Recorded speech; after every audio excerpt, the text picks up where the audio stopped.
Good morning aspirants.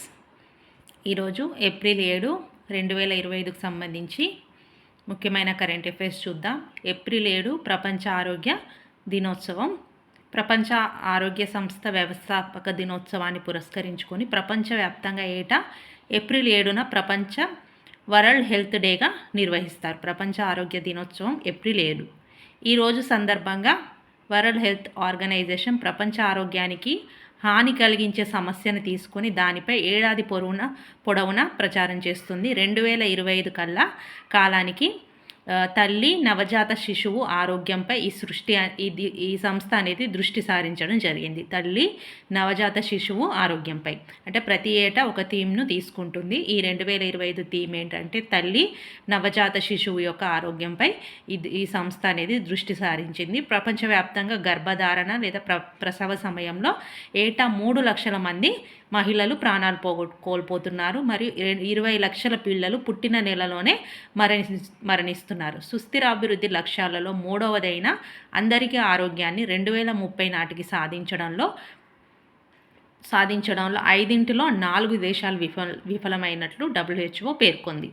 దీని యొక్క ప్రపంచ ఆరోగ్య దినోత్సవం దీని యొక్క చారిత్రక నేపథ్యం ఏంటంటే WHOలో ప్రస్తుతం 194 దేశాలు సభ్య దేశాలుగా ఉన్నాయి. దీని ప్రధాన కార్యాలయం స్విట్జర్లాండ్ జెనీవాలో ఉంది. ప్రస్తుతం దీని డైరెక్టర్ జనరల్ WHO యొక్క డైరెక్టర్ జనరల్ ఎవరంటే టెడ్రోస్ అద్నామ్ గేబ్రియోసస్ 2017 నుంచి ఈయన కొనసాగుతున్నాడు. 2025 యొక్క థీమ్ ఏంటంటే హెల్త్ బిగినింగ్స్ హోప్ఫుల్ ఫ్యూచర్స్. ఇది ప్రపంచ ఆరోగ్య దినోత్సవం ఏప్రిల్ 7కు సంబంధించిన వివరణ. నెక్స్ట్ చూద్దాం. CPM యొక్క నూతన కార్యదర్శిగా MA బేబీ మరియం అలెగ్జాండర్ బేబీ. ఇతను మన సీతారాం ఏచూరి ఉన్నారుగా, ఆయన మరణించిన తర్వాత ఈయనను కొత్తగా నియమించడం జరిగింది. MA బేబీ మరియం అలెగ్జాండర్ బేబీ. CPM యొక్క 24వ అఖిల భారత మహాసభలు తమిళనాడులోని మదురైలో జరగనున్నాయి.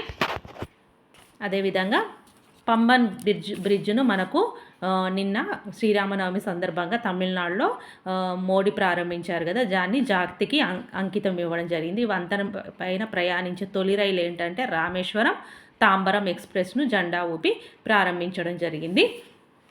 ఇది తొలి వర్టికల్ రైల్వే వంతెన. అదేవిధంగా ప్రపంచ బాక్సింగ్ కప్లో హితేష్ గులియాకు స్వర్ణం లభించింది. స్వర్ణం గెలిచిన తొలి భారతీయుడిగా ఇతను గుర్తింపు పొందాడు మరియు ఇతను ఇంగ్లాండ్ మీద ఈ కప్ గెలవడం జరిగింది. అతను ఇంగ్లాండ్ మీద ఎవరి మీద అంటే బదేల్ కమారా మీద. భారత్కు మొత్తం 6 పథకాలు అనేవి రావడం జరిగింది. మొత్తం ఒక 10 మంది దాకా ఈ ప్రపంచ బాక్సింగ్ కప్లో పాల్గొనడం జరిగింది బాక్సర్లు. అందులో 6గురికి పథకాలు అనేవి లభించింది. అందులో స్వర్ణం మాత్రం కేవలం హితేష్ గులియాకు లభించడం జరిగింది. తగ్గుతున్న జనాభా వృద్ధి రేటు అనేది 2001 నుంచి మరియు 2011తో పోల్చుకుంటే జనాభా వృద్ధి రేటు తగ్గుకుంటూ వచ్చిందని కేంద్ర గణాంక శాఖ అనేది నివేదిక ఇవ్వడం జరిగింది. 2036 కల్లా 0.58% పడిపోతున్నట్టు జనసంఖ్య వార్షిక పెరుగుదల జనాభా వృద్ధి రేటు 2036 కల్లా 0.58% పడిపోనున్న జనసంఖ్య యొక్క వార్షిక పెరుగుదల అనేది 2036 కల్లా 0.58% పడిపోతుంది. మరియు జనాభా వృద్ధి రేటు తగ్గుతుంది మరియు వృద్ధుల జనాభా అనేది పెరగడం జరుగుతుంది. Women and men in India 2024 నివేదిక అనేది దీన్ని వెల్లడించడం జరిగింది.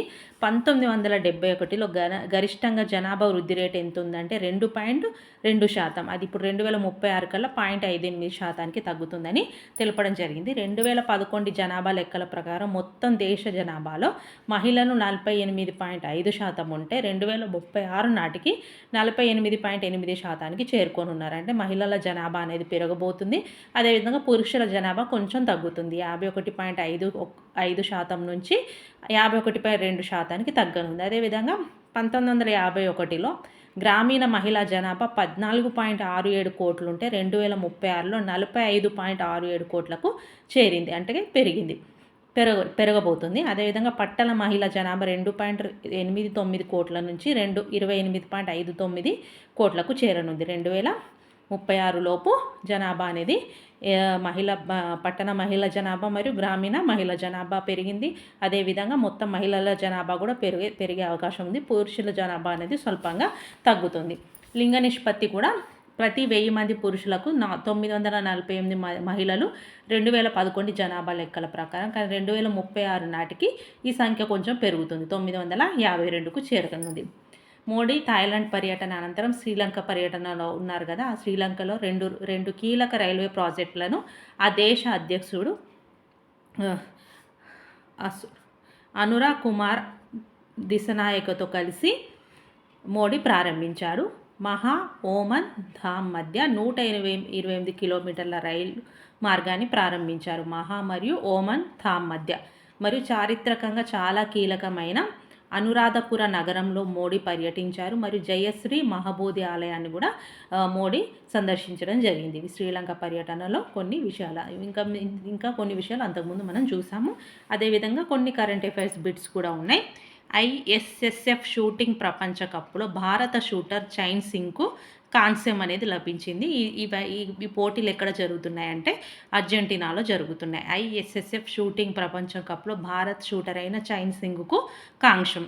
ఫోర్బ్స్ అనేది మొత్తం 3028 మందితో ప్రపంచ బిలియనీర్ల జాబితాను విడుదల చేయడం జరిగింది. ప్రపంచంలో 3000 మందికి పైగా కుబేర్లను నమోదు కావడం అనేది ఇదే తొలిసారి. అందులో అమెరికా అనేది మొదటి స్థానంలో ఉంది. అమెరికాలో 902 మంది కుబేర్లు ఉంటే చైనా రెండవ స్థానంలో 516 మంది, ఇండియా మూడవ స్థానం 205 మంది కుబేర్లు ఉన్నారు. అందులో మొత్తం కుబేర్లలో 3028 మంది కుబేర్లలో మొదటి స్థానంలో ఉంది ఎలన్ మస్క్. $342 బిలియన్ అనేది ఇతని ఆదాయం. అదేవిధంగా మన ఇండియాలో ముఖేష్ అంబానీ 18వ స్థానంలో ఉన్నాడు, $92.5 బిలియన్. ఇది ఏప్రిల్ 7కు సంబంధించిన కరెంట్ అఫైర్స్.